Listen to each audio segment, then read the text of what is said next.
father, Crazy Horse's father was my father's cousin. There were no chiefs in our family before Crazy Horse, but there were holy men.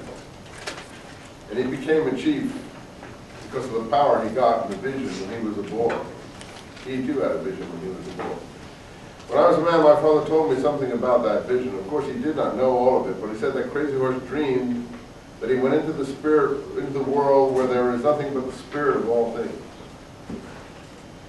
That is the real world, that is behind the present one. And everything we see here is something like a shadow from that world. He was on his horse in that world, and the horse and himself on it, and the trees and the grass and the stones, and everything were made of spirit, and nothing was hard. Everything seemed to float.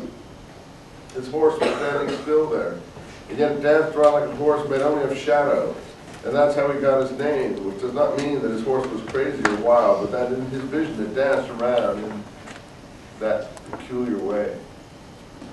That's a great little vignette, don't you think?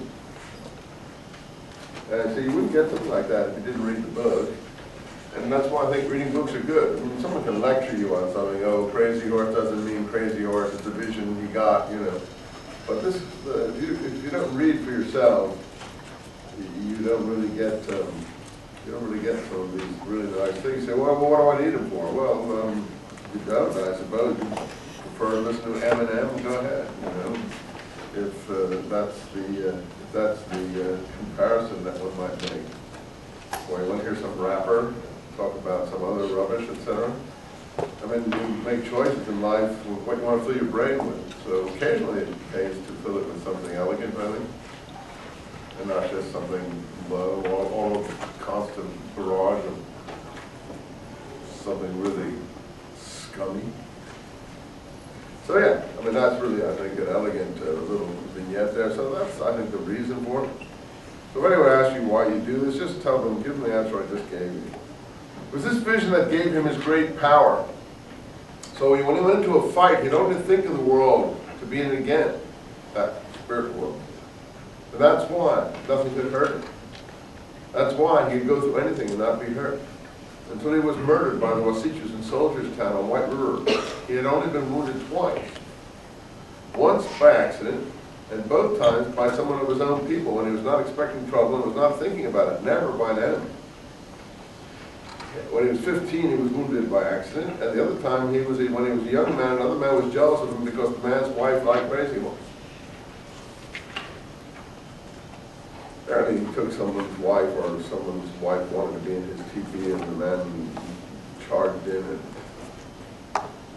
shot him, or stabbed him, or wounded him, or something like that. They used to say, too, that he carried a sacred stone with him, like the one he had seen in his vision, that when he was in danger, the stone always got very heavy and protected him somehow.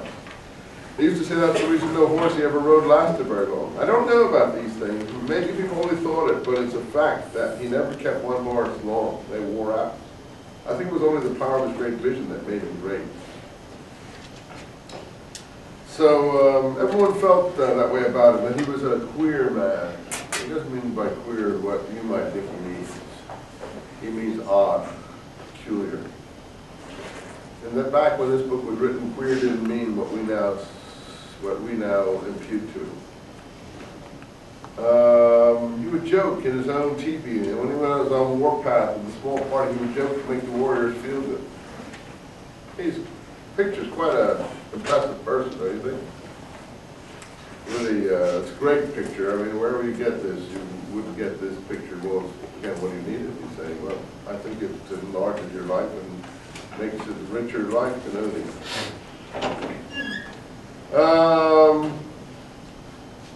So on and so forth. He was a very great man. I think if the Wasichus had not murdered him there, maybe we should have the Black Hills and be happy.